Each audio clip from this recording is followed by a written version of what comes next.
Hello everyone, मैं शरद यादव एक बार फिर से आप सभी का स्वागत है आपके अपने यूट्यूब चैनल ग्लैंस अकेडमी पर। दोस्तों, बहुत ही खुशी की बात है कि आज हमारा केमिस्ट्री का ये लास्ट लेक्चर होगा, क्योंकि दो ही लेक्चर मैंने पहले ही कहा था आपसे। कल के लेक्चर आपने देखे होंगे और उसमें मैंने पहले ही कह दिया था कि केवल दो लेक्चर में मैं पूरी की पूरी केमिस्ट्री को खत्म कर दूंगा और यहीं से केवल इन्हीं दो लेक्चर से आपके केमिस्ट्री के सारे प्रश्न आ जाएंगे, जो भी 1 से 2 या 3 प्रश्न आने वाले होंगे। तो चलिए शुरू करते हैं बिना किसी समय के। आज कोई डिस्क्लेमर नहीं, सीधे हम लोग टॉपिक पे आते हैं और बहुलक को हम लोग पढ़ना शुरू करते हैं। बस एक छोटा सा डिस्क्लेमर कि अगर आप लोग इस वीडियो के साथ इस पीडीएफ को भी बाई करना चाहते हो, परचेज करना चाहते हो, तो वीडियो के नीचे दिए गए व्हाट्सएप नंबर पे मैसेज करो और वहां से पेमेंट प्रोसेस को समझो और पूरा पेमेंट सिस्टम के साथ आपको हमारा स्टाफ पीडीएफ दे देगा। और चलिए शुरू करते हैं टॉपिक पे। तो हम लोगों ने लास्ट टाइम में अल्कोहल पे पढ़ के रोका था और आज हम पढ़ेंगे बहुलक। ठीक है, तो देखो 3 प्रकार के बहुलक होते हैं, हालांकि 3 से भी अधिक होते हैं, लेकिन एक होते हैं प्राकृतिक बहुलक। बहुलक का मतलब क्या होता है, पहले तो आपको यह समझना चाहिए। बहुलक का मतलब होता है जहां पे उसकी लेयर यानी कि बहुत सारा जो है कि क्वांटिटी एक साथ होती है। फॉर एग्जांपल, यह पादपों और जंतुओं में पाए जाते हैं, जैसे कि प्रोटीन हो गया, सेलुलोज हो गया, स्टार्च हो गया, रबर हो गया, ये सभी बहुलक होते हैं। इनकी मात्रा जो है कि प्राकृतिक रूप में बहुत अधिक मात्रा में होती है, जैसे कि सेलुलोज, जितने भी वनस्पति होती है सब में सेलुलोज पाए जाते हैं, प्रोटीन, स्टार्च, रबर, ये सभी चीजें। वहीं अगर हम कहते हैं अर्ध संश्लेषित बहुलक, जैसे सेलुलोज से उत्पन्न होते हैं या व्युत्पन्न होते हैं, सेलुलोज से ही उत्पन्न होते हैं, जैसे सेलुलोज एसीटेट, जिसे हम लोग रेयान भी कहते हैं, और सेलुलोज नाइट्रेट होते हैं। फिर वहीं पे संश्लेषित बहुलक होते हैं, जो कि विभिन्न प्रकार के संश्लेषित बहुलक होते हैं। ध्यान देना, जैसे प्लास्टिक हो गया जो कि पॉलीथीन से बनती है, संश्लेषित हो गया यानी संश्लेषित रेशे, और संश्लेषित रबर, जिसको हम लोग सामान्यतः कृत्रिम बहुलक भी कह देते हैं। क्या कहते हैं हम लोग? कृत्रिम बहुलक। अच्छा, बहुलीकरण क्या होता है, इसको जरा हम लोग समझते हैं। देखो, इसके बारे में डिटेल अगर आप जानना चाहते हो पूरे केमिस्ट्री के चैप्टर्स को, तो मैंने कल की क्लास कराई थी, उसको आप जरा ध्यान से पढ़ लेना, क्योंकि वहां से सारे के सारे वो मैंने टॉपिक करा दिए जहां से प्रश्न पूछे जाएंगे। और जो बचे हुए कुछ टॉपिक है इंपॉर्टेंट जहां से प्रश्न बन सकते हैं, वो आज हम लोग कंप्लीट करेंगे। तो बहुलीकरण जो होता है, जिसमें एक ही प्रकार के एक से अधिक अणु आपस में जुड़कर कोई अधिक अणु भार वाला बड़ा अणु बनाते हैं। तो बहुलक का मतलब क्या होता है कि एक ही प्रकार के जो अणु होते हैं वो एक से अधिक जुड़ते हैं, जैसे 100-200 जुड़ गए और आपस में उसका जो मास है, द्रव्यमान है, अणु का भार है, वो बढ़ा देते हैं। और इस क्रिया में भाग लेने वाले अणुओं को हम क्या कहते हैं? एकलक कहते हैं, और उत्पाद को बहुलक कहते हैं। क्योंकि जो अणु होते हैं वो तो एक ही होता है, लेकिन वो कई सारी संख्याओं में होते हैं, इसलिए उसको बहुलक कह देते हैं। प्राकृतिक रबड़ आइसोप्रीन का बहुलक होता है। ध्यान देना, जो प्राकृतिक रबड़ होती है वो आइसोप्रीन का बहुलक होता है। अब जैसे ऊन हो गया, रेशम हो गया, चमड़ा हो गया, ये सभी प्राकृतिक बहुलक हैं, जबकि नाइलोन प्राकृतिक बहुलक नहीं है, क्योंकि जो जंतुओं और वनस्पतियों से प्राप्त होते हैं बहुलक, वो सारे के सारे प्राकृतिक बहुलक होते हैं। अब जैसे ऊन की बात करें तो ये हमें भेड़ से भी मिलती है, बकरी से भी मिलती है, या रेशम की बात करें, चमड़े की बात करें, तो ये सभी प्राकृतिक तरीके से मिलती है, चाहे तो जंतु जानवरों से मिलती है। जबकि नाइलोन क्या होती है? ये संश्लेषित होती है, इसको तैयार किया जाता है नाइलोन को, जो हल्का चिकना सा होता है रेशम की तरह।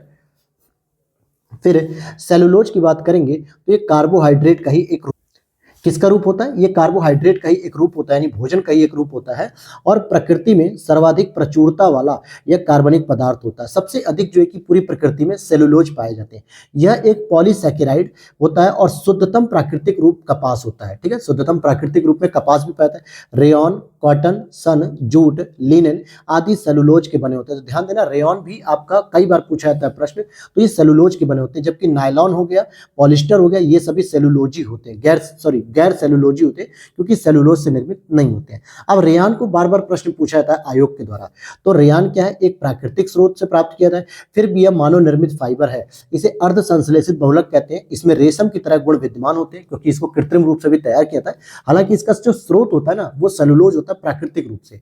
और एक्रिलिक की बात करेंगे तो ये जो फाइबर है एक सिंथेटिक फाइबर है, जो गुणों में प्राकृतिक ऊन यानी कि वूल के समान होता है, और इसलिए इसको कृत्रिम ऊन भी कह देते हैं। एक्रिलिक को क्या कहते हैं? कृत्रिम ऊन कह देते हैं। नेक्स्ट बात करेंगे अगर हम यहां पर, अगर हम देखते हैं कि नियोप्रीन की बात करें तो नियोप्रीन क्या है? क्लोरोप्रीन का उच्च बहुलक होता है, और यह एक कृत्रिम रबर है, जैसे पाइप हो गया, बेल्ट हो गया आदि बनाने में इसका प्रयोग किया था नियोप्रीन का। तो ये कैसा होता है? कृत्रिम रबर होती है।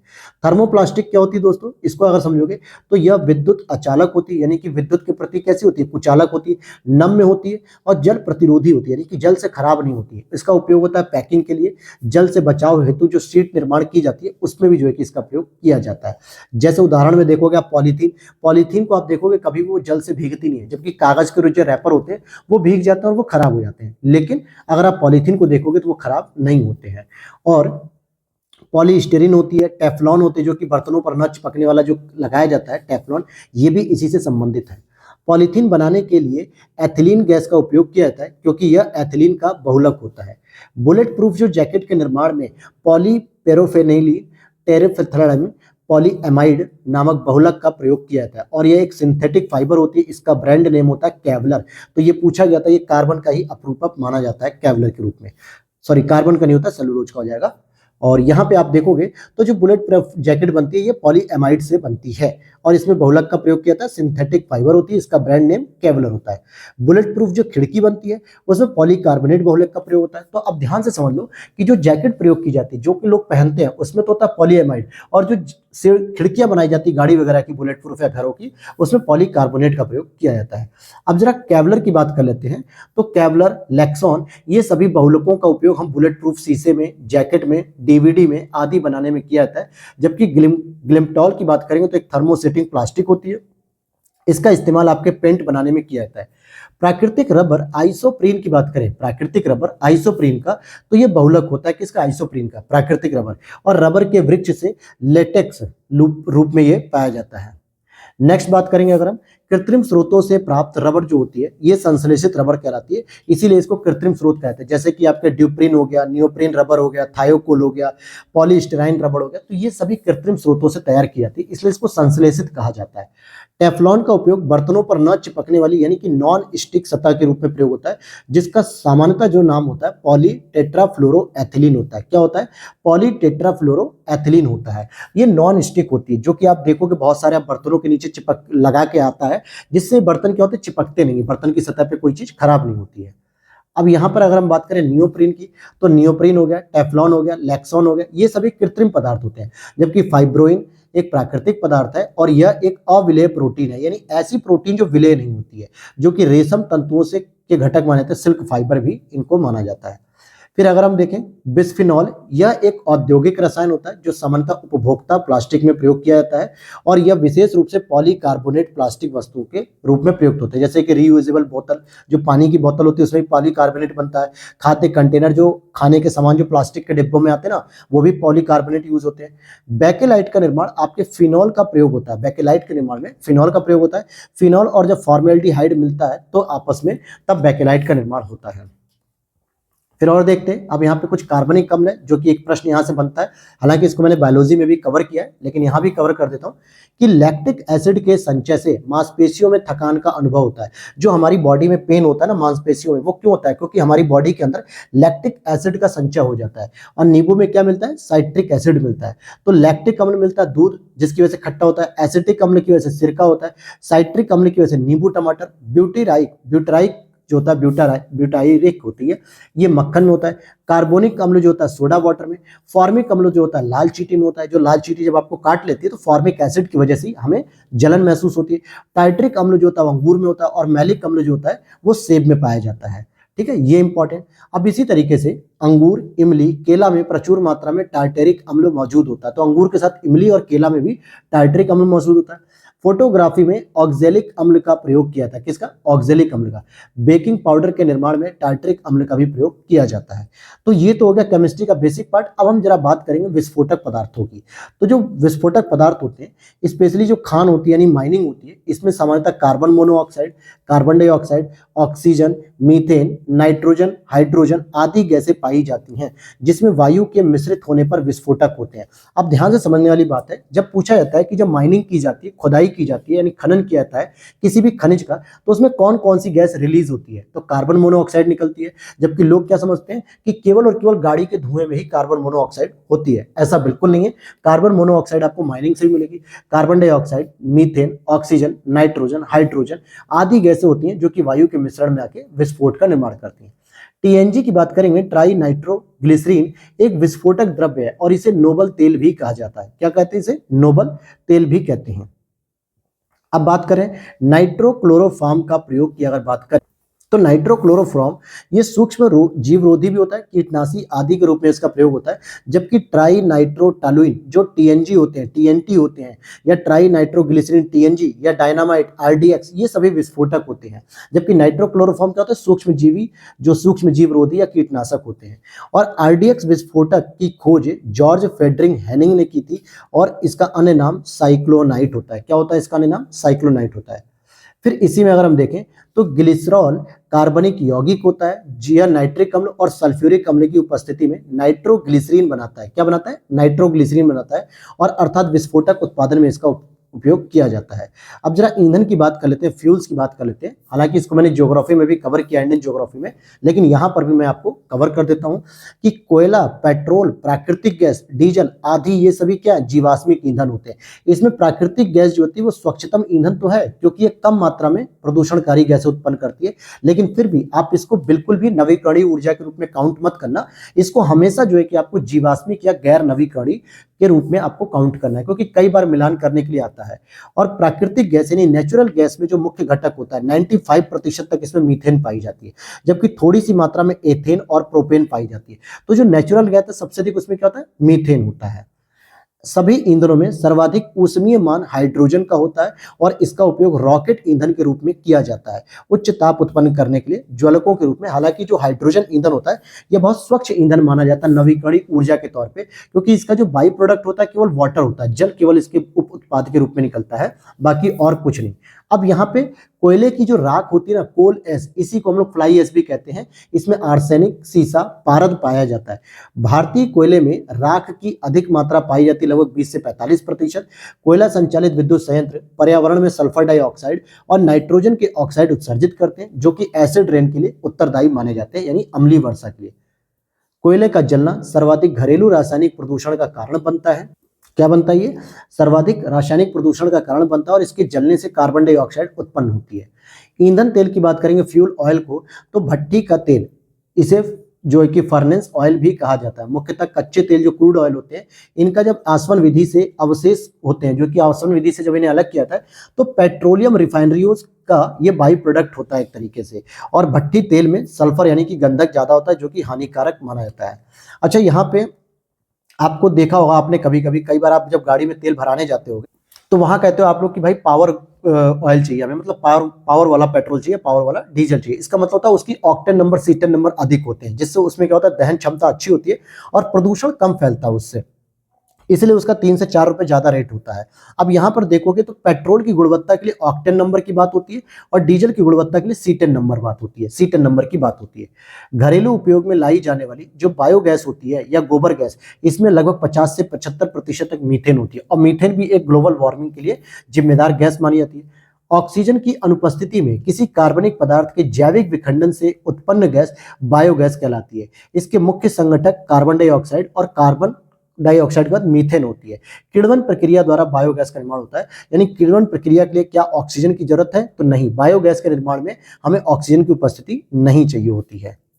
इसी तरीके से अब यहाँ पर हम बात करेंगे कि भारतीय कृषि अनुसंधान संस्थान के वैज्ञानिक डॉक्टर एस.वी. देसाई ने 1941-42 में गोबर गैस प्रणाली का आविष्कार किया था। धान के खेत से आपको मीथेन मिलेगी, कार्बन डाइऑक्साइड मिलेगी, नाइट्रस ऑक्साइड गैसें विमुक्त होती हैं। तो धान के खेतों से मीथेन, कार्बन डाइऑक्साइड और नाइट्रस ऑक्साइड की गैसें निकलती हैं। एलपीजी गैस के मुख्य घटक क्या होते हैं? तो प्रोपेन होता है, ब्यूटेन होता है और इथेन होता है। और सर्वाधिक महत्वपूर्ण क्या होता है? ब्यूटेन होता है, क्योंकि ब्यूटेन ही आप देखोगे लाइटर में भी पाया जाता है, जो आग जलाने के काम आता है। और इस गैस में रिसाव की पहचान करने के लिए एक दुर्गंध युक्त पदार्थ भरा जाता है, जिसको हम लोग मरकैप्टन कहते हैं, यानी इथाइल मरकैप्टन। इसकी वजह से क्या होता है? हमें गैस की महक आती है और पता चलता है कि गैस लीक कर रही है। लेकिन इसमें जो महत्वपूर्ण घटक होते हैं प्रोपेन, ब्यूटेन, इथेन होते हैं, जिसमें ब्यूटेन सबसे इंपॉर्टेंट हो जाता है। अब जैसे सीएनजी की बात करेंगे, ये सब ईंधन गैस है, तो सीएनजी में सबसे प्रमुख जो घटक दिखता है वो क्या? तो सीएनजी का अगर देखोगे natural gas, compressed natural gas या संपीड़ित प्राकृतिक गैस। अब प्राकृतिक गैस में लगभग 95% मीथेन होती है, तो मीथेन और इथेन हो गई। एलपीजी की बात करेंगे, लिक्विड जो है कि प्रपल्शन जो गैस होती है, तो इसमें ब्यूटेन हो गया और प्रोपेन हो गया। हालांकि ब्यूटेन होती है 90 के आसपास होती है, ठीक है। कोल गैस की बात करेंगे तो इसमें हाइड्रोजन, कार्बन डाइऑक्साइड, मीथेन होती है। जल गैस की बात करेंगे तो हाइड्रोजन और कार्बन मोनोऑक्साइड, ठीक है, ये होते हैं। इसी तरीके से जो केरोसिन होता है, मिट्टी का तेल में ऑक्सीजन अनुपस्थित होता है, क्योंकि यह हाइड्रोकार्बन का एक मिश्रण है और जिसमें केवल और केवल हाइड्रोजन और कार्बन होते हैं। जितने भी आपको हाइड्रोकार्बन के जो मिश्रण होंगे उसमें आपको क्या मिलेगा, कार्बन और हाइड्रोजन। गैसोहॉल मिश्रण की बात करें तो इसमें क्या मिलेगा आपको, गैसोलीन मिलेगा और एथेनॉल मिलेगा। तो गैसोहॉल से कैसे निकला, गैसोलीन जो कि पेट्रोल होता है और एथेनॉल जो कि एथिल अल्कोहल होता है। तो इसमें 90% तो पेट्रोल है और 10% क्या, एथिल अल्कोहल है। अब यहाँ पर हम अगला पॉइंट पढ़ेंगे कि भूतापीय ऊर्जा रेडियोधर्मी क्षय एवं सतह पर अवशोषित और सौर ऊर्जा से उत्पन्न होती है। ध्यान देना कि जो भूतापीय ऊर्जा होती है इसे सामान्यतः नवीकरणीय ऊर्जा के रूप में जाना जाता है। कभी भी इसको गैर नवीकरणीय या जीवाश्मिक ऊर्जा में मत काउंट कर लेना कि ये पृथ्वी के अंदर से हो रही है, तो बल्कि रेडियोधर्मी जो तत्व होते हैं उनके विघटन से और सतह पर जो अवशोषित जो सौर ऊर्जा होती है उससे उत्पन्न। अतः यह गैर परंपरागत या नवीकरणीय या अपारंपरिक ऊर्जा का स्रोत माना जाता है। ठीक है, ये चीज ध्यान रखने वाली बात है। फिर आगे देखते हैं, टेट्रा इथाइल लेड पेट्रोल में मिलाया जाता है क्योंकि पेट्रोल की एंटी नॉकिंग रेटिंग यानी अपस्फोटन जो दर होती है इसको बढ़ाने के लिए, क्योंकि टेट्रा इथाइल की जो लेड होती है जब पेट्रोल में मिला देते हैं तो इसकी एंटी नॉकिंग जो रेटिंग होती है अपस्फोटन दर ये बढ़ जाती है और जिससे इंजन की दहन क्षमता में वृद्धि होती है। और कार्बोरेटर ये पूछा गया था आपसे, याद होगा, तो कार्बोरेटर जो होता है वो आंतरिक दहन इंजन में प्रयुक्त होता है। तो ध्यान देने वाली बात है कि ये किस में प्रयुक्त होता है, कार्बोरेटर जो है कि आपके जो डीजल इंजन के होते हैं इंजन उसमें प्रयोग होता है। ठीक है, और यहां पर आप देखोगे कि कार्बोरेटर का प्रयोग केवल पेट्रोल इंजन में होता है, डीजल इंजन में इसकी जगह फ्यूल इंजेक्शन प्रणाली का प्रयोग होता है। हाँ, ध्यान देना, इस चीज को थोड़ा सा गड़बड़ हो रहा था। कार्बोरेटर जो है कि पेट्रोल इंजन में होता है और जबकि फ्यूल इंजेक्शन जो प्रणाली है वो डीजल इंजन में होती है। अब मोटरसाइकिल क्या होती है, पेट्रोल वाली तो होती है भाई, उसमें पेट्रोल होता है। फोर व्हीलर क्या होती है, डीजल की गाड़ी होती है मैक्सिमम, तो उसमें फ्यूल इंजेक्शन हो जाएगा। पेट्रोलियम का परिशोधन करने के दौरान बाई प्रोडक्ट के रूप में एस्फाल्ट निकलता है, यानी एस्फाल्ट प्राप्त होता है हमें बाई प्रोडक्ट के रूप में। और हाइड्रोकार्बन विजन 2025 ये किससे संबंधित है, यानी कि 2025 पेट्रोलियम उत्पादों का संरक्षण करने से संबंधित है यह। नेक्स्ट आप देखोगे, नेक्स्ट है खाद्य संरक्षण, पोषण, औषधि आदि। इनसे संबंधित हम प्रश्न क्या बनाएंगे कि वैक्स इमल्सन जो होता है, मोम पायसन, फलों और सब्जियों पर कृत्रिम मोम पदार्थ का लेपन होता है, परत चढ़ाने की प्रक्रिया होती है जिससे उनका भंडारण जीवन काल जो होता है, स्टोरेज लाइफ जो होती है बढ़ जाती है। यानी कि वैक्स इमल्सन एक ऐसी पद्धति है जिससे फलों और सब्जियों का जीवन काल, स्टोरेज लाइफ उसकी बढ़ जाती है और वो खराब जल्दी नहीं होते हैं। खाद्य परिरक्षण में हम सोडियम बेंजोएट का प्रयोग करते हैं और यह बेंजोइक अम्ल का सोडियम लवण होता है जिससे खाद्य परिरक्षण होता है, यानी कि फूड का प्रिजर्वेशन होता है।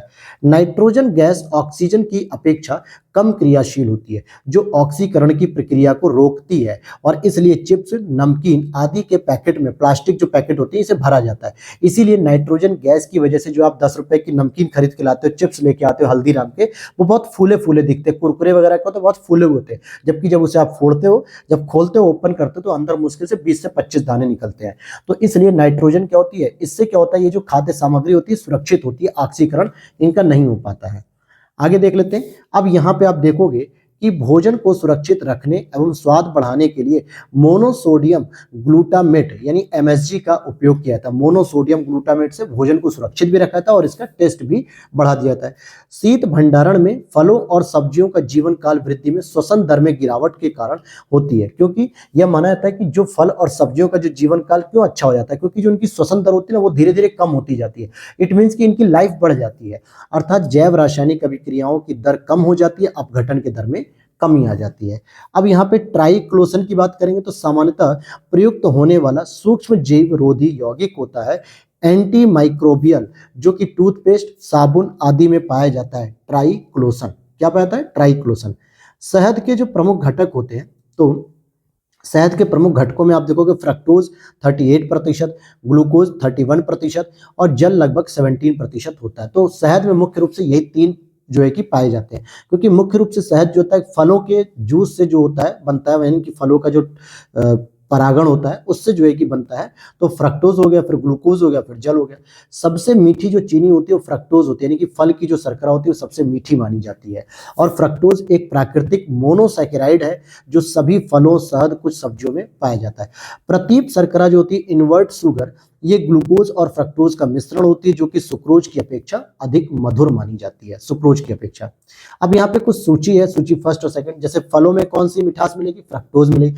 दूध की मिठास क्या होती है? लैक्टोज होती है। शहद की मिठास ग्लूकोज और फ्रक्टोज होती है। स्टीविया क्या होती है? प्राकृतिक स्वीटनर होता है। चीनी क्या होती है? सुक्रोज होता है। तो चीनी में क्या होता है? सुक्रोज पाया जाता है। नेक्स्ट है एस्पर्टम की बात करेंगे तो एस्पर्टम एक कृत्रिम मधुरक है जो कि सुक्रोज या चीनी से 200 गुना अधिक मीठा होता है। ध्यान देना कि एस्पर्टम एक कृत्रिम मधुरक है जो कि सुक्रोज या चीनी से 200 गुना अधिक मीठा होता है। क्लोरोमाइसेटिन की बात करेंगे तो ये टाइफाइड नाशी होता है। जो क्लोरोमाइसेटिन एक दवा होती है जो कि टाइफाइड को खत्म करती है। क्रिस्टल वायलेट की बात करेंगे तो प्रतिरोधी होती है। क्विनिन की बात करेंगे तो ये मलेरिया रोधी होती है। और एस्पिरिन की बात करेंगे तो ये दर्द निवारक होती है।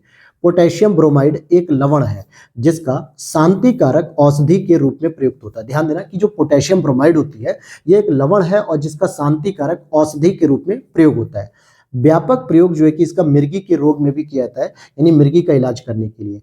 जेली बनाने के लिए जो सबसे उपयुक्त फल माना जाता है अमरूद। अमरूद की जेली के लिए सबसे उपयुक्त माना जाता है। कार्बनिक खाद्य हमारे लिए बेहतर होते हैं क्योंकि वे कृत्रिम खादों और कीटनाशकों के उपयोग के बिना उगाए जाते हैं। अब आगे देखते हैं हम लोग अपमार्जक की बात करेंगे। जरा एक नया टॉपिक है अपमार्जक या नया चैप्टर कह दीजिए। साबुनीकरण की क्रिया में वनस्पति तेल और कास्टिक सोडा या कास्टिक पोटास के जलीय विलयन को गर्म करके साबुन बनाया जाता है तथा ग्लिसरॉल मुक्त या बाई प्रोडक्ट पैदा होता है। तो ध्यान देना कि जो साबुनीकरण की प्रोसेस है जिसमें आप साबुन बनाते हो, नहाने वाला है, कपड़ा धोने वाला, इसमें ग्लिसरॉल क्या होता है? बाई प्रोडक्ट के रूप में प्राप्त होता है। कपड़े साफ करने वाले डिटर्जेंट यानी कि सल्फोनेट होते हैं। डिटर्जेंट कठोर जल में भी घुलनशील होते हैं। कठोर जल का मतलब होता है जो जल अशुद्ध होते हैं, जो गंदे होते हैं, जिसमें अशुद्धियां होती हैं, उसमें भी ये घुलनशील होता है। लेकिन साबुन सामान्यतः मृदु जल में घुलनशील होते हैं जो साफ स्वच्छ पानी होते हैं। अपमार्जक साबुन से थोड़ा भिन्न सफाई करने वाले पदार्थ होते हैं। जो अपमार्जक होते हैं वो साबुन से थोड़ा सा अलग होते हैं क्योंकि ये कठोर जल से कपड़ा धोने के काम आते हैं, क्योंकि इसके साथ अधिक झाग देते हैं ये लोग, इसलिए जो है कि गंदगी को साफ कर लेते हैं। और अपमार्जक जो है कि जल का क्या करते हैं? पृष्ठ तनाव घटा देते हैं। इससे क्या होता है? ये पूरा का पूरा दाग निकल जाता है। तो अपमार्जक से क्या होता है? जल का पृष्ठ तनाव घट जाता है। अपमार्जक कठोर जल के साथ कैल्शियम और मैग्नीशियम के घुलनशील लवण भी बनाते हैं। तो अब आ जाइए, अब हम उर्वरक वाले चैप्टर पे चर्चा करेंगे। तो उर्वरक का चैप्टर क्या कहता है भाई? तो देखो, उर्वरक ऐसे रसायन होते हैं जो पेड़ पौधों की वृद्धि में सहायक होते हैं। जैसे प्रमुख पोषक तत्व होते हैं और सूक्ष्म पोषक तत्व होते हैं। तो ये प्रश्न कई बार पूछा गया है कि कौन कौन से प्रमुख होते हैं, कौन से सूक्ष्म होते हैं। तो इनको लाइन टू लाइन याद कर लो। कितने होते हैं? 1 2 3 4 5 6। ये 6 जो है कि प्रमुख पोषक तत्व होते हैं। जबकि अगर सूक्ष्म पोषक तत्वों की संख्या की बात करेंगे तो 1 2 3 4 5 6 7। तो 7 आपके सूक्ष्म पोषक तत्व हो गए। तो इस तरीके से 13 पोषक तत्वों का डिवीजन किया जाता है। तो प्रमुख पोषक तत्व में होते हैं nitrogen, phosphorus, potassium, calcium, magnesium, sulphur. ये ऐसे जो है कि पोषक तत्व हैं जिनके बिना किसी भी पौधे का विकास कर पाना संभव नहीं है। लेकिन सूक्ष्म पोषक तत्व की बात करें, जैसे बोरॉन हो गया, क्लोरीन हो गया, कॉपर हो गया, आयरन हो गया, मैग्नीज हो गया, मॉलिब्डेनम हो गया और जस्ता हो गया। ये सभी एक ऐसे जो है कि सूक्ष्म पोषक तत्व हैं जो कि ना भी मिले पेड़ पौधों को या कम मात्रा में मिलेंगे तो भी वो जीवित रह लेंगे। लेकिन प्रमुख पोषक तत्व में आपके nitrogen, phosphorus, potassium, calcium, magnesium, sulphur, ये मिलना जरूरी है किसी भी पौधे को, तभी वो जीवित रह सकता है। अब यहाँ पे कुछ हम पादप पोषकों की बात करेंगे, उनके कार्य की बात करें। जैसे नाइट्रोजन का जो नत्रजन होता है ये वृद्धि और विकास के लिए जरूरी होता है। फास्फोरस हमारे जड़ के विकास के लिए जरूरी है। बोरॉन जो है कि रोग प्रतिरोधकता यानी कि पेड़ों में जो रोग लगता है उसको दूर करता है बोरॉन। पोटेशियम जो है कि स्टोमेटा के खुलने और बंद होने का नियंत्रण करता है। स्टोमेटा क्या होता है? जो पत्तियों पे छोटे छोटे बहुत छेद होते हैं ना, देखने को मिलते हैं, जहां से प्रकाश संश्लेषण के द्वारा भोजन तैयार किया था उसी स्टोमेटा में, तो ये पोटेशियम की वजह से खुलते और बंद होते हैं, कंट्रोल होते हैं। यूरिया की बात करेंगे तो यूरिया एक नाइट्रोजन युक्त कार्बनिक यौगिक है जिसमें नाइट्रोजन 46.7% है और यूरिया में नाइट्रोजन एमाइड के रूप में पाया जाता है। तो ध्यान देना कि यूरिया एक नाइट्रोजन युक्त तो है कार्बनिक यौगिक, लेकिन इसमें जो नाइट्रोजन होता है वो एमाइड के रूप में पाया जाता है। 46.7% होता है। तो अर्थात 1000 ग्राम यूरिया में 460 ग्राम जो है कि नाइट्रोजन उपस्थित होता है। और नाइट्रोजन सबसे इंपॉर्टेंट होता है जो कि वृद्धि और विकास करने के लिए, इसलिए 460 ग्राम जो है कि लगभग पाया जाता है। अब यहाँ पर देखते हैं कि भारत में रासायनिक उर्वरकों का जो खुदरा मूल्य होता है वो सरकार के द्वारा तय किया जाता है, और अमोनिया प्राकृतिक गैस से उत्पन्न होती है, यानी हैबर विधि द्वारा। अमोनिया यूरिया बनाने के काम आता है। सल्फर, जिसे हम गंधक कहते हैं, जो कि फास्फोरिक अम्ल उर्वरक के लिए कच्चा माल है, और वह तेल शोधन कारखानों का बाई प्रोडक्ट भी कहलाता है। क्या कहलाता है? गंधक, जो कि सल्फर जो होता है वो ऑयल रिफाइनरीज के बाई प्रोडक्ट के रूप में निकलता है। यूरिया एक कार्बनिक यौगिक है और इसे कार्बाइड या कार्बामाइड भी कहा जाता है। बड़े पैमाने पर यूरिया उत्पादन द्रव अमोनिया तथा कार्बन डाइऑक्साइड की प्रतिक्रिया से होता है। नीम लेपित यूरिया का मृदा में घुलने का दर धीमा धीमा होता है और इसलिए यह सुरक्षित होता है। जो नीम कोटेड जो यूरिया होती है वो मृदा में धीरे धीरे घुलती है और इसलिए यह सुरक्षित ज्यादा मानी जाती है। डाई अमोनियम फास्फेट, जिसको हम डीएपी कहते हैं, यह एक उर्वरक है जिसके संगठन में 48% तो आपको फास्फोरस मिलेगा और 20% नाइट्रोजन मिलेगा। आगे देखते हैं, फसलों में पर्यायी छिड़काव हेतु सबसे उपयुक्त उर्वरक होता है यूरिया, यानी कि जो पत्तों पे जो छिड़काया जाता है। जो आप देखोगे कि किसान जो है या कोई व्यक्ति अपने पीठ पे एक बड़ा सा टैंकर टाइप का बांधा होता है और एक हाथ से वो चलाता है, दूसरे हाथ से वो पाइप से जो है कि फुहारा टाइप का करता है, तो इसे हम कहते हैं यूरिया, इसमें मिक्स होता है, पर्यायी छिड़काव इसे कहते हैं। और हरी खाद के लिए सबसे उपयुक्त फसल मानी जाती है सनई, ढैंचा, ग्वार, लोबिया, मूंग, उड़द। इसमें जो है कि हरी खाद के रूप में ये क्या करते हैं, मिट्टी की उर्वरक क्षमता को मजबूत करते हैं। तो चलिए अब हम चलते हैं अपने लास्ट चैप्टर की ओर, और लास्ट चैप्टर का नाम होता है हमारे विविध। तो विविध से संबंधित जो भी पॉइंट अब यहाँ पे मिलेंगे पूरे केमिस्ट्री से रिलेटेड, वो सब एक जगह पे आपको मिलेंगे। जैसे, और इसमें कोई सीक्वेंस नहीं होगी, आपको कहीं का भी प्रश्न उठा के रख दिया जाएगा। सेरियम तथा दूसरी दुर्लभ मृदा धातुओं को मिलाकर क्रुक्स कांच का निर्माण किया जाता है, और यह कांच पराबैंगनी किरणों को अवशोषित विच्छेदित करने की क्षमता रखता है, इसीलिए ये क्रुक्स कांच जो है कि इंपॉर्टेंट हो जाता है। ओजोन एक स्थायी अस्थायी होती, जल में मिलाते ही ये एक ऑक्सीजन अणु अलग कर देती है और जो ऑक्सीजन द्वारा जीवाणुओं को मार देती है।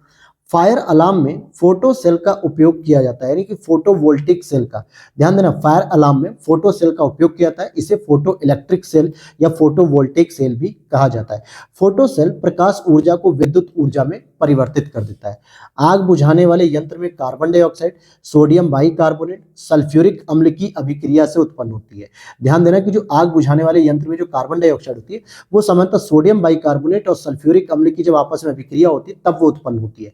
किस यौगिक का उपयोग अग्निरोधक कपड़ा बनाने में किया जाता है? एल्यूमिनियम सल्फेट का। जो आप देखते हो कि घरों में जो कपड़े वगैरह अपैरल पहने जाते हैं कि ताकि खाना बनाते समय उसमें आग ना पकड़े, तो एल्यूमिनियम सल्फेट का तैयार किया जाता है। मच्छर विकर्षक अर्थात मच्छर को भगाने वाले दवाओं में सक्रिय रसायन होते हैं एलिथ्रीन अथवा पॉलीथ्रीन, पाइरेथ्रम भी कह देते हैं। मच्छर कॉइल में प्रयोग होने वाला जो पाइरेथ्रीन है वो एक प्राकृतिक कृत्रिम पदार्थ होता है जो कि बीजीय पौधे से प्राप्त होता है। लेमन घास से सिट्रोनल तेल निकाला जाता है और जिसका स्प्रे मच्छर के भगाने में किया जाता है। तो ये सारे स्टेटमेंट मच्छर से संबंधित थे। आगे देखो, चूहा मारने का जो जहर है इसका निर्माण पोटेशियम साइनाइड या जिंक फास्फाइड नामक रसायन से होता है। जो चूहा मारने का जो जहर है यह निर्माण किया था पोटेशियम साइनाइड या जिंक फास्फाइड नामक रसायन से। एल्यूमिनियम फास्फाइड का प्रयोग चूहा नाशक एवं कीटनाशक के रूप में किया था, जो एल्यूमिनियम फास्फाइड है। शाकनाशी की बात करेंगे, हर्बिसाइड्स की, तो ये ऐसे रसायन हैं जिनका प्रयोग खरपतवारों को नष्ट करने में किया जाता है, जो कि सोडियम क्लोरेट हो जाएगा और ब्यूटाक्लोर हो जाएगा, ब्यूटाक्लोर। धान के खेत में प्रयोग होने वाला जो खरपतवार होता है उसका नाम होता है 2,4-D। जो धान के खेत में जो खरपतवार नाशक यूज होता है खत्म करने के लिए, तो 2,4-D कहते हैं। डाइक्लोरो डाइफिनाइल ट्राइक्लोरोथेन डीडीटी एक अजैव अपघटनीय प्रदूषक है, यानी कि नॉन बायोडिग्रेडेबल है। वास्तव में डीडीटी एक कीटनाशक होता है, तो इसलिए ये क्या होता है, ये कीटनाशकों को तो खत्म करता है लेकिन ये मुख्य रूप से अजैव अपघटनीय प्रदूषक है। समस्थानिक C614 अर्थात C14 संबद्ध जीवाश्म आयु निर्धारण से है और इसे कार्बन डेटिंग या रेडियो कार्बन तिथि निर्धारण भी कहते हैं। अब जैसे जो जीवाश्म होते हैं उनकी अगर उम्र का पता लगाया जाए कि भाई वो कितने साल पुराने, कितने करोड़ों साल पुराने, तो इसके लिए C14 विधि का प्रयोग किया जाता है। लेकिन अगर पुरानी चट्टाने या पृथ्वी आदि की अगर आयु ज्ञात करनी हो, पत्थरों की, तो उसके लिए यूरेनियम डेटिंग यानी यूरेनियम विधि का प्रयोग किया जाता है। जबकि कार्बनिक पदार्थों की आयु ज्ञात करने के लिए या जीवाश्मिक पदार्थों के लिए C14 मेथड का प्रयोग किया जाता है। फिर आगे देखते हैं, जिंक ऑक्साइड जो यसद पुष्प के नाम से भी जाना जाता है, और यह एक सफेद पाउडर होता है जिसका प्रयोग सौंदर्य प्रसाधन, स्याही आदि में किया जाता है। मूत्रालयों, शौचालयों के आसपास अमोनिया की गंध आती है। जो आपके बॉडी से जो अमोनिया बाहर निकलता है, उसी की वजह से मूत्रालय और शौचालय में क्या होता है, गंध आती है, बदबू आती है। नेक्स्ट अगर हम बात करें, ये वाला प्रश्न अक्सर बनता है, या यहां से जितने भी आपको मैचिंग मिलान करने के लिए दिख रहा है, सबसे एक एक प्रश्न आया हुआ है हर साल। कृत्रिम बादल या कृत्रिम वर्षा करने के लिए सिल्वर आयोडाइड का प्रयोग किया जाता है, जबकि फोटोग्राफी में सिल्वर ब्रोमाइड का प्रयोग किया जाता है। AgBr मैंने आपको बताया था, यहाँ मिल भी जाएगा आपको। सिल्वर आयोडाइड का प्रयोग कृत्रिम वर्षा में होता है। जिंक फास्फाइड का कृंतकनाशी में होता है। कॉपर सल्फेट या नीला थोथा इसे कहते हैं कवकनाशी, शैवालनाशी। इओसिन की बात करें लाल स्याही के निर्माण में। जिंक ऑक्साइड की फिलॉसफर ऊन में। सिल्वर क्लोराइड का हॉर्न सिल्वर के रूप में प्रयोग होता है। फिर वहीं पे केवलार एक तरीके से संश्लेषित रेशा है। टेक्साल कैंसर रोधी दवा है। नाइट्रोसेलुलोज विस्फोटक होता है। लिथियम बाइकार्बोनेट गठिया उपचार के लिए। सिल्वर ब्रोमाइड देखिए फोटोग्राफी। सिलिकॉन कार्बाइड कृत्रिम हीरा होता है। तो ये वाला जो पेज है ना, इससे एक प्रश्न क्या, 2-3 प्रश्न आपको मिलेंगे। लोहे की बात करें तो हीमोग्लोबिन में लोहा पाया जाता है। सीसा संचायक बैटरी में। चांदी फोटोग्राफी में काम आती है। तांबा तड़ित चालक में। बोरिक अम्ल एंटीसेप्टिक में। जर्मन सिल्वर मिश्र धातु कहलाती है। मार्फिन दर्द निवारक होती है। अब देखिए ये सब सीधे सीधे फैक्चुअल इंफॉर्मेशन, ये आपको बस याद रखनी है। फिर इसी तरीके से हम बात करेंगे सिंदूर का रासायनिक नाम। तो इसका सूत्र क्या होता है, मर्क्यूरिक सल्फाइड होता है, HGS। ये सिंदूर का रासायनिक नाम है, वो सूत्र होता है। शुष्क धुलाई यानी कि जो ड्राई क्लीनिंग आप कराते हैं, जैसे जैकेट हो गया, ब्लेजर हो गया, कोट हो गया, जो इनकी आप ड्राई क्लीनिंग कराते हैं, तो ये बेंजीन, पेट्रोल, अल्कोहल आदि का इसमें प्रयोग किया जाता है। नेक्स्ट आप देखोगे यहाँ पे एसीटोन की जो प्रयोग होता है वो नाखून पॉलिश अपसारक होता है, यानी कि जो नेल रिमूवर होता है ना, जो नेल पॉलिश रिमूवर होती है जो लड़कियां यूज करती हैं, ठीक है, तो वो नाखून पॉलिश अपसारक होता है एसीटोन। वहीं कार्बन टेट्राक्लोराइड अग्निशामक होता है। हाइड्रोजन पेरोक्साइड घावों की मरहम पट्टी के लिए यूज होता है। द्रव अमोनिया प्रशीतक के रूप में प्रयोग होती है। सल्फ्यूरिक अम्ल संचायक सेल में होती है। मैग्नीज डाइऑक्साइड शुष्क सेल में यूज होता है। लाल फास्फोरस माचिस निर्माण में प्रयोग होता है, जो कि माचिस जलाते इसमें लाल फास्फोरस लगा होता है। कौन जब वायु तथा अंधेरे में रखा जाता है तो उसे स्वतः दीप्त, तो स्वतः दीप्त उठता है, तो श्वेत फास्फोरस की बात होती है। क्या होता है, श्वेत फास्फोरस। यानी कौन जब वायु तथा अंधेरे में रखा जाता है तो स्वतः दीप्त हो उठता है। नेक्स्ट है क्षारीय भूमि सुधारक हेतु किसका प्रयोग किया जाता है, तो कैल्शियम सल्फेट यानी कि जिप्सम का प्रयोग किया जाता है। क्रायोजेनिक्स तकनीक द्वारा द्रवित ऑक्सीजन तथा द्रवित हाइड्रोजन को औद्योगिक स्तर पर प्राप्त किया जाता है, और इसका प्रयोग रॉकेट ईंधनों के रूप में किया जाता है। प्रथम विश्व युद्ध में मस्टर्ड गैस का प्रयोग रासायनिक हथियार के रूप में प्रयोग किया गया था द्रवित अवस्था में। इसका रासायनिक नाम होता है डाइक्लोरो डाइएथिल सल्फाइड, यानी कि dichloro diethyl sulphide. It means कि मस्टर्ड गैस का प्रयोग जो है कि रासायनिक हथियार के रूप में फर्स्ट वर्ल्ड वॉर में किया गया था। धूम्र पर्दे जो वायु में टाइटेनियम ऑक्साइड के अति सूक्ष्म कणों के प्रकीर्णन से निर्मित होते हैं, जिससे शत्रु से छिपने में सहायक होती है। और शुष्क सेल यानी बैटरी में क्या मिलता है, अमोनियम क्लोराइड मिलता है, और जिंक क्लोराइड का विद्युत अपघट्यों के रूप में प्रयोग भी किया जाता है। और अब हम चल रहे हैं अपने आखिरी पेजेस की तरफ, ताकि यहाँ से फिर आपका केमिस्ट्री अर्थात पूरी साइंस, फिजिक्स, बायोलॉजी, केमिस्ट्री तीनों कंप्लीट हो चुकी हैं। बस मिडवल हिस्ट्री बची हुई है, वो भी 1 से 2 दिन में कंप्लीट हो जाएगी। फिर देखते हैं किस अम्ल का उपयोग कर कार बैटरियों में किया जाता है, तो वो होता है सल्फ्यूरिक अम्ल, यानी H2SO4 का प्रयोग कार की बैटरियों में किया जाता है। फ्रेयॉन क्या होता है, प्रशीतक के रूप में होता है। अमोनिया भी प्रशीतक के रूप में होती है। टेट्रा एथिल क्या होता है, ये एंटी नॉक एजेंट के रूप में। बेंजीन हेक्साक्लोराइड कीटनाशी के रूप में। कार्बन टेट्रोक्लोराइड अग्निशामक के रूप में इसका प्रयोग किया जाता है। पोटेशियम ब्रोमाइड का प्रयोग भी फोटोग्राफी में होता है। पोटेशियम नाइट्रेट बारूद होता है। पोटेशियम सल्फेट उर्वरक होता है। मोनो पोटेशियम टाइट्रेट बेकरी उत्पाद में।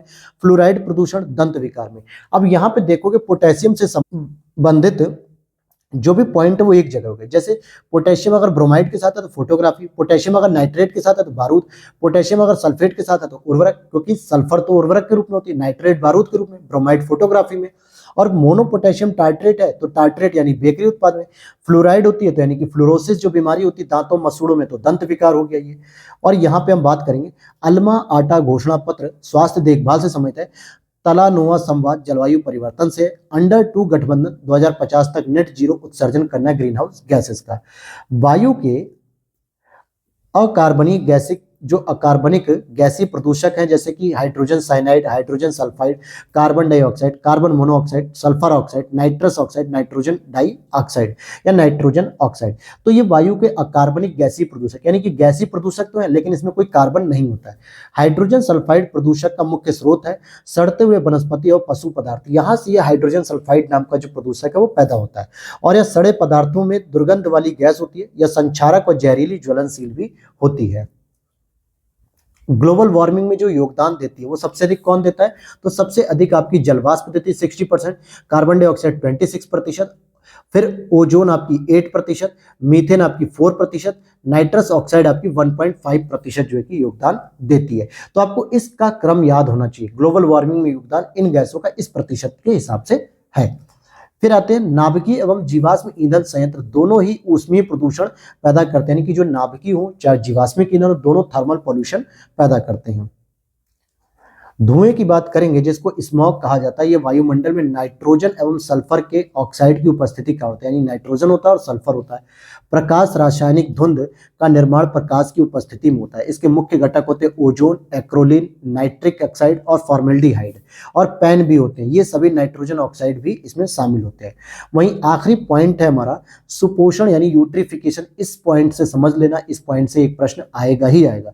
ये जल निकायों में जो पोषक तत्वों में जो कार्बनिक पदार्थों का आधिक्य हो जाता है और जल में घुलित ऑक्सीजन की मात्रा कम हो जाती है। हालांकि इसके डिटेल के बारे में अगर आप पढ़ना चाहो तो एनवायरनमेंट में इस टॉपिक में के बारे में मैंने डिटेल से डिस्कशन किया है, क्योंकि ये जलीय जो जल राशि होती है ना, समुद्र वगैरह, नदी, तालाब, झील, इसमें जो है कि ह्यूमन एक्टिविटी के द्वारा जो बहुत सारा कूड़ा कचरा फेंक दिया जाता है, कार्बनिक पदार्थों का विघटन करने के लिए जो ऑक्सीजन की डिमांड होती है ना वो कम पड़ जाती है, जो पानी में घुलित ऑक्सीजन होती है वो कम पड़ने लगती है, जिसकी वजह से पोषण की मात्रा बढ़ती चली जाती है और फिर शैवालों की उत्पत्ति बहुत अधिक मात्रा में हो जाती है। और शैवाल जब एल्गी ब्लूम हो जाती है तो नीचे जो जैविक घटक पाए जाते हैं उस शैवाल के नीचे वो मरने लगते हैं। हालांकि इसी को कहा जाता है कि सुपोषण या यूट्रिफिकेशन क्या होता है, किसी भी जलवायु मतलब जलीय पारिस्थितिकी तंत्र के लिए हानिकारक माना जाता है। डिटेल एक्सप्लेनेशन मैंने एनवायरनमेंट के सेक्शन में किया है। तो इसी के साथ अब आपको देखोगे कि साइंस भी कंप्लीट, हिस्ट्री भी कंप्लीट, पॉलिटी भी कंप्लीट, ज्योग्राफी भी कंप्लीट, एनवायरनमेंट भी कंप्लीट, सारा कंप्लीट हो गया। केवल एक सब्जेक्ट बचा हुआ है जिसका नाम है दोस्तों मध्यकालीन इतिहास, और साथ में आपको सारे टेस्ट पेपर भी मिल रहे हैं, मैपिंग की क्लास भी मिल रही है, और अब आपको जो है कि सीसेट की भी क्लास मिलने लग रही होगी। ठीक है, तो अब इन्हीं सब चीजों के साथ मिलते हैं आपको नेक्स्ट वीडियो में। वीडियो अच्छी लगी हो तो लाइक कर देना, और अगर आप इसकी पीडीएफ को बाई करना चाहते हो तो उसके लिए क्या करना होगा, वीडियो के नीचे दिए गए व्हाट्सअप नंबर पे आप क्या करोगे, मैसेज कर देना, और वहां पे सारा पेमेंट स्टेप आपको हमारा स्टाफ बता देगा, फिर वहां से आप परचेस कर सकते हो। तो मिलते हैं नेक्स्ट वीडियो में। Thanks for watching.